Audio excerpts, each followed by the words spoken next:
चांदवड तालुक्यात वाढत्या तापमानामुळे आणि पावसाअभावी शेतातील झेंडू, कोबी, शिमला मिरची, टोमॅटो तसेच इतर भाजीपाला पिके करपू लागली आहेत। त्यामुळे शेतकरी विकतचे पाणी वापरून पिके वाचवण्याचा प्रयत्न करत असून पावसाच्या प्रतीक्षेत आहेत। चांदवड तालुक्यासह ग्रामीण भागात खरीप हंगामाच्या पूर्वतयारीला वेग आला आहे। शेतकऱ्यांनी नांगरणी, वखरणी, बांध दुरुस्ती तसेच इतर शेतीची कामे पूर्ण केली आहेत।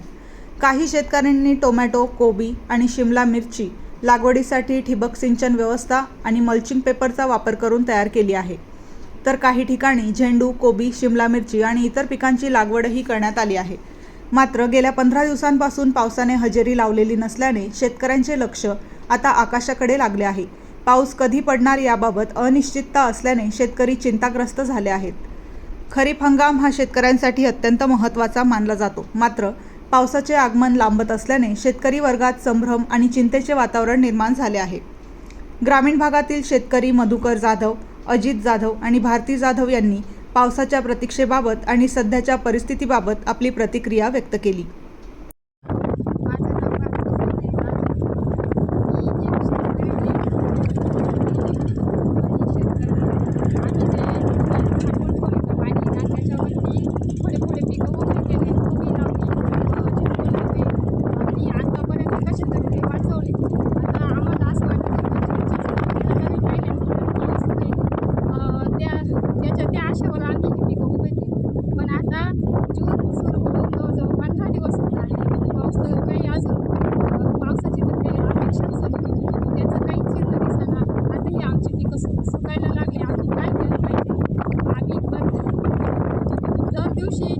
म्हणजे दुसऱ्या दिवशी सकाळी दररोज नाशिकचं नवं किरण घेऊन यायचं। दुसरा दिवस दररोज वाट पाहतो पावसाची आणि तो पाऊस तर काही येत नाही। सगळे आमची आशा संपत चालली। आम्ही देवाजवळ दररोज प्रार्थना करतो की देवा पाऊस येऊ दे, पण तो येत नाही। आपण काय करावं?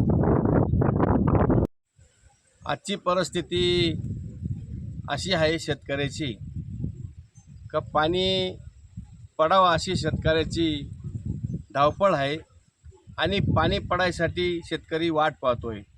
म्हणून पाण्याच्या तरसालच्या नियमाप्रमाणे औंदा काही शेतकऱ्यांनी झेंडू लावली आहे, तिला तांब्याने पाणी टाकलं तर ती आत्तापर्यंत अशी आहे कोरडी शेती आहे आणि पाणी पावसाळा लागून जवळजवळ 15-3 वार उलटून गेले, अजून थेंबसुद्धा पडला नाही।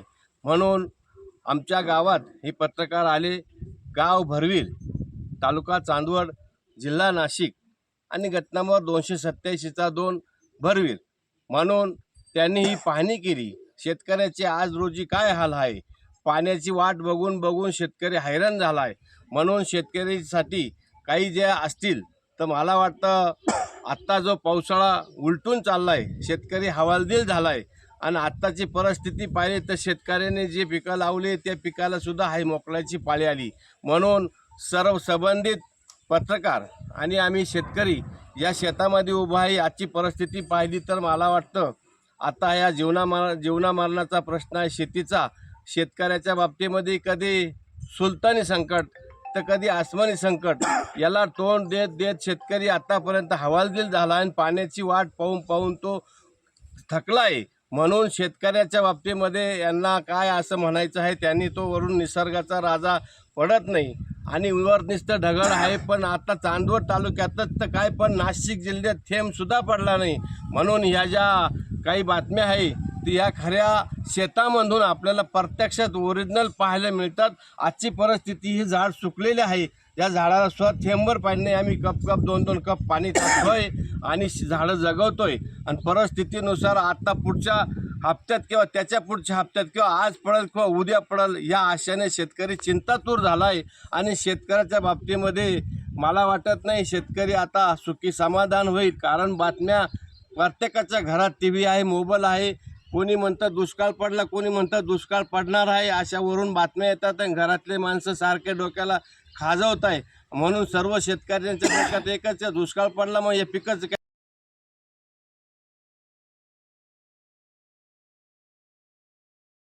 यादव, मुक्काम पोस्ट भरवीर, तालुका चांदवड, जिल्हा नाशिक। आम्ही जवळजवळ दरवर्षीच मे महिन्याच्या सुरुवातीला तळ्याच्या पाण्यावर थोडं थोडं पाणी राहतं साचून ठेवेल विहिरीत, त्याच्यावर झेंडू कोबी थोडं मिरची टमाटे लावली आणि भरपूर लोकांनी लावले. पाऊस 7-8 जूनला 10 जूनला पडेल या अपेक्षानं, पण आता आम्हाला अशी चिंता झाली का पाऊस तर काही पडत नाही. आता हे पिकं सोडायची वेळ आली, सोडावंच लागणार आहे आणि सगळं काही होता आमच्याजवळ जो खर्च करायची ताकद ती संपली. पाणी कुठं टँकरनं भेटत नाही, नाशिक जिल्ह्यातच पाऊस नाही आहे. बाहेरचं काय असेल ते असेल, पण नाशिक जिल्ह्यात तरी पाऊस नाही आहे आणि पावसाचे चिन्ह दिसत नाही. त्याच्यामुळं आता आम्हाला असं झालं होते ते पैसे या पिकाच्या याच्यात खर्च केले. तुमचं हे पीक करून किती दिवस झाले? पीक 15 दिवस झाले, पाऊस अजिबात नाही पाऊस अजिबात नाही. आणि मग हे पाणी तुम्ही टँकर आणता? बरेच होतं आता टँकरनं टाकते ज्यांच्याजवळ आहे ते आणतील, पण शक्यतो पाणी भेटत नाही, लोक पाणी देत नाही आणि पिकाला प्यायची पंचायत होणार आहे. जिल्ह्यातच पाणी नाही तर पाणीच नाही. आता सगळ्या आमचं म्हणजे याच्यावरच भवितव्य आहे. जर हे गेलं तर पुन्हा खर्च करायचं सुद्धा आमची ऐपत राहणार नाही. नंतर झाला पाऊस तरी नव्यानं उभं राहायचं म्हणजे एवढा खर्च आज पूर्ण खर्च होऊन गेला आमचा.